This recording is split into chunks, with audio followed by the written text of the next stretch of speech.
میرے ایمان میں اضافہ کیا ہے, کیونکہ میرے نبی کی حدیث مجھے پہنچی ہے کہ تو دجال ہے. تو جو کہے گا کہ حدیث میں لکھا ہوا ہے, ہاں وہ بابو کا ماننے والا تو نہیں ہوگا. بابو کا ماننے والا تو وہ ہوگا جو امپریس ہو جائے گا سارے کرتب سے. تو اس لیے میں نے دعویٰ کیا نا کہ دجال کے سامنے وہ کھڑا ہوگا جو کہے گا میرے نبی سا ہے ہی کوئی نہیں, دجال جی تجھی شاہی کوئی نہیں. ہاں انہوں نے تو کہنا سیدنا دجال کے منہ سے اللہ بول رہا ہے, یہ دعویٰ کریں گے. تو نبی اسلام نے کہا کہ کافر لکھا ہوگا لیکن اہل ایمان پڑھ لیں گے. بابوں کے ماننے والے کیا پڑھیں گے یہ نبی اسلام نے نہیں بتایا. میں آپ کو بتا دیتا ہوں, میری اسسمنٹ ہے, ہو سکتا ہے آپ علمی اختلاف کر سکتے ہیں, ہو سکتا ہے وہ کاف سے کش پڑھ لیں, فا سے فیض پڑھ لیں, اور را سے روحانیت پڑھ لیں. اسی لیے بناتے رہیے. اور پھر اسی حدیث میں آگے الفاظ ہے, تم میں سے کوئی شخص اپنے رب عز و جل کو نہیں دیکھ سکتا یہاں تک کہ اسے موت آ جائے. یعنی دنیا کی زندگی میں کوئی شخص اپنے رب کو نہیں دیکھ سکتا, لہٰذا دنیا کی زندگی میں اگر کوئی انسانی صورت میں آ کے خدا ہونے کا دعویٰ کرے تو تم نے نہیں ماننا. اللہ تعالیٰ کبھی دنیا میں اس اعتبار سے ظاہر نہیں ہوگا موت سے پہلے. ویسے تو قرآن میں ہے وجاء ربک والملک صفا صفا, قیامت کے دن اسی زمین پہ جب قیامت قائم ہوگی تو تمہارا رب اور فرشتے کتار در کتار اس زمین پر اتریں گے جیسا کہ اس کی شان کے لائق ہے. لیکن موت سے پہلے یہ منظر آپ نہیں دیکھ سکتے کہ اللہ تعالیٰ زمین پہ اترے جیسا کہ اس کی شان کے لائق ہے. اس کے لیے کوئی ہم تمثیل نہیں بیان کریں گے, نہ اللہ تعالیٰ کے لیے کوئی چہرہ تجویز کریں گے, نہ اس کے لیے کوئی فزیکل اس طرح ہاتھ کا اشارہ کریں گے یا آنکھوں کا اشارہ کریں گے. یہ بھی نبی صاحب نے جو فرمایا کہ اللہ کانا نہیں ہے دجال کانا ہے, تو یہ سمجھانے کی حد تک ہے. اس کی تفصیلات اللہ کے سپرد, یہ متشابہات ہیں. تو تم میں سے کوئی شخص اپنے رب کو نہیں دیکھ سکتا یہاں تک کہ اسے موت آ جائے, موت کے بعد دیکھے گا. تو یہ اس بات کا ثبوت ہے کہ دنیا میں جن لوگوں نے اللہ کو دیکھنے کا دعویٰ کیا ہے وہ جھوٹ پہ مبنی ہے. اور یہ کیا بابوں نے تذکرۃ الاولیاء میں باقاعدہ بایزید بستامی کی معراج لکھی ہوئی ہے. جس طرح ہم نبی اسلام کی معراج مانتے ہیں, وہ کہتے ہیں بایزید بستامی نے بھی معراج کی ہے. بلکہ وہ تو اس سے بھی آگے گیا, ان سے پوچھا گیا عرش کون, ان کا عرش میں. پوچھا گیا کرسی, ان کا میں. میرا خیال ہے پہلے سوال بھی سمجھ آ جانی چاہیے کہ بابا جی تم نے, انہیں نہیں کہا کتابیں بدل گیا, کتابوں کو نہیں بدل گیا. ہاں اور دفاع کر رہے ہیں. وہ پنڈی کے, وہ کالا نہیں میں کہتا, وہ اس کا دوسرا کہتا ہے پنڈی کا کالا, اس نے ویڈیو میں کہا ہے کہ میں تعویل کروں گا کہ بازید کے منہ سے اللہ بول رہا تھا جب اللہ کہہ رہا تھا کہ میرا جھنڈا محمد کے جھنڈے سے بڑا ہوگا. حالانکہ قیامت کے دن اللہ کا جھنڈا تو ہے ہی محمد صلی اللہ علیہ وسلم کے ہاتھوں میں, اور جھنڈا تو ایک ہے شفاعت کا جو نبی اسلام کو ملنا ہے. ہاں آپ آگے کسی کو دیں وہ آپ کی مرضی, لیکن اس میں اس نے یہ بھی بولا کہ محمد اور تمام نبی میرے جھنڈے کے نیچے ہوں گے اور میرا جھنڈا محمد کے جھنڈے سے بڑا ہوگا. ہاں یہ بھی الفاظ ہیں, کدھر نٹ کے جاؤ گے.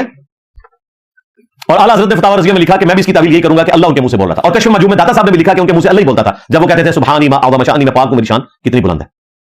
1900 کی کتاب بدلی ہے. اعلیٰ حضرت فوت ہوئے مشکل سے 100 سال ہوئے, 1921 میں فوت ہوئے. آج ہے 11 جنوری 2026. ان کے قلم کی سیاہی بھی خشک نہیں ہوئی, اور باپا جانی پرنٹ کر رہے ہیں ان کی کتابیں, ان کے روحانی بیٹے. اور جو ان کے بگوٹن اولاد ہے بریلی سے, وہ بھی پرنٹ کر رہی ہے کتابیں. فتاوی رضویہ پرنٹ ہو چکا ہے. تو ان لوگوں کے دعوے ہیں کہ جی وہ اللہ تعالیٰ ان کے منہ سے بولتا تھا. بال بازید کہتے ہیں کرسی بھی میں ہوں, پھر وہ رکے نہیں اس پہ, وہ کہتے ہیں کہ میں ہی موسیٰ ہوں, میں ہی عیسیٰ ہوں, میں ہی ابراہیم ہوں, میں ہی محمد ہوں. نعوذ باللہ.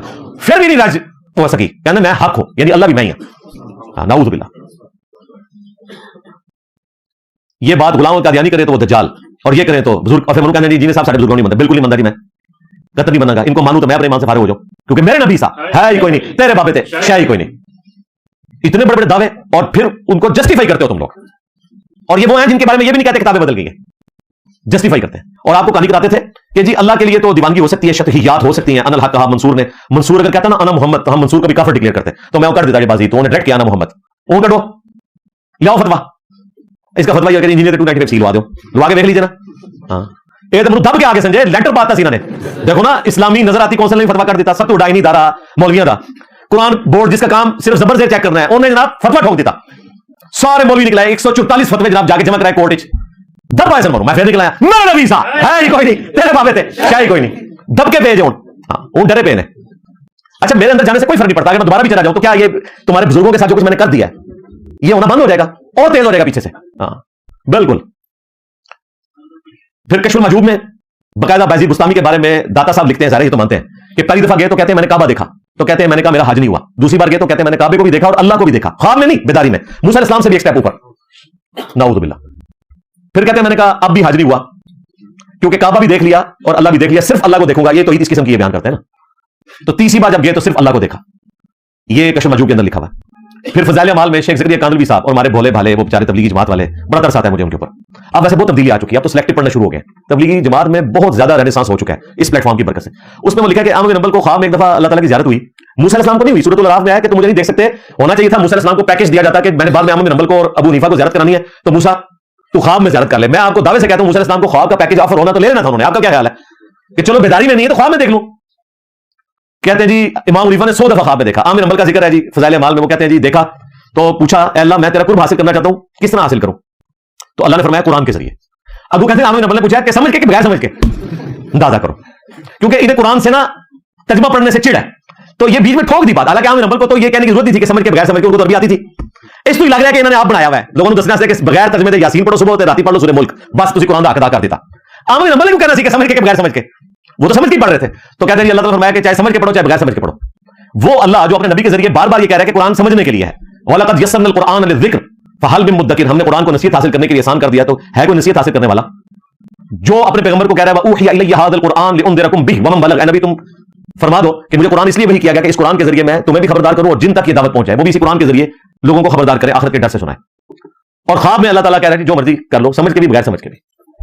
سمجھنا اس کی اصل ہے. ویسے اگر کوئی تلاوت کرتا ہے اسے ثواب ملے گا. وہ ترمذی میں حدیث ہے کہ ہر حرف پہ 10 نیکیاں ہیں. میں نہیں کہتا کہ الف لام میم یہ ایک حرف ہے, یہ 3 حرف ہیں. الف الگ سے ہے, لام الگ سے, میم الگ سے, 30 نیکیاں ملیں گی. لیکن اصل مقصد اس کا کیا ہے, اس کو سمجھنا. خیر یہ الگ سے ٹاپک ہے. پھر فضائل حج, شیخ زکریا کاندھلی صاحب نے جو تبلیغی نصاب لکھا اسی کا ایک چیپٹر ہے. اس میں ایک واقعہ لے کے آئے کہ محدث عبد الرزاق جو امام بخاری امام مسلم کے استاد ہیں وہ مسجد نبوی میں 10 دے رہے تھے. سب لوگ ان کا 10 سن رہے تھے. چلو یار میرا درس کوئی سنے نہ سنے فرق نہیں پڑتا. وقت کا سب سے بڑا امام جس کی مصنف عبد الرزاق ہے, یہ دونوں ایک وقت میں مصنف ابن ابی شیبہ اور مصنف عبد الرزاق لکھی گئی, یہ بڑی کتابیں ہیں دونوں صحابہ کے آثار کی اور احادیث کی.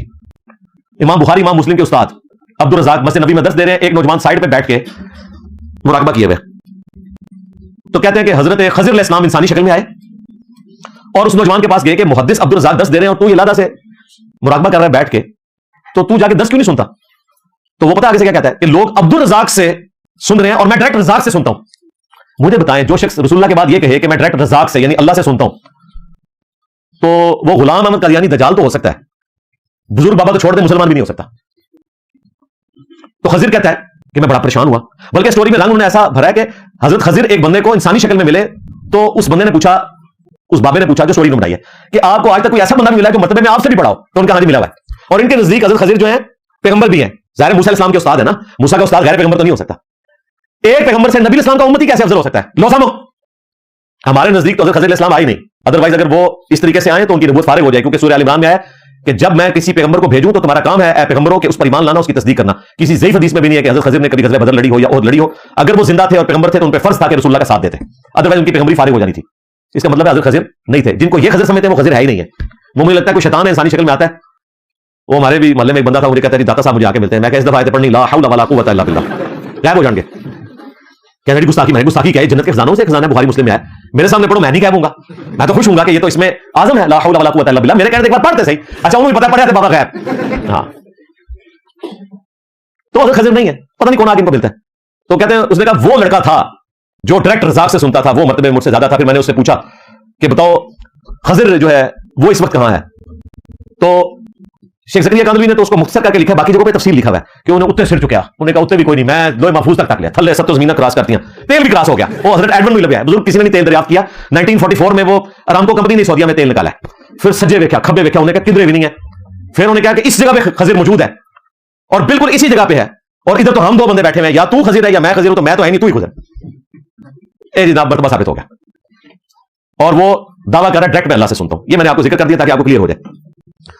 قیامت کے دن ہر مؤمن کو انشاءاللہ تعالی جنت میں اللہ کا دیدار نصیب ہوگا الحمدللہ.